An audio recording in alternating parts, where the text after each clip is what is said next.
Je poslední závodnice disciplíny pole bending, Gondášová Tereza na koni Ultimate Dream. Vidím, že v prvním kole musela schodit minimálně 2 tyčky, podle toho, co jezdí za časy normálně. Tak, arena je volná, můžeš. Gondášová Tereza na koni Ultimate Dream.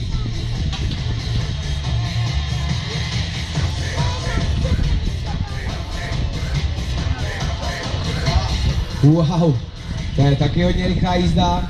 Je vidět, že kdyby chodila, ten co tam klinkal, ten klacek a jeden všechny tyčky stojí.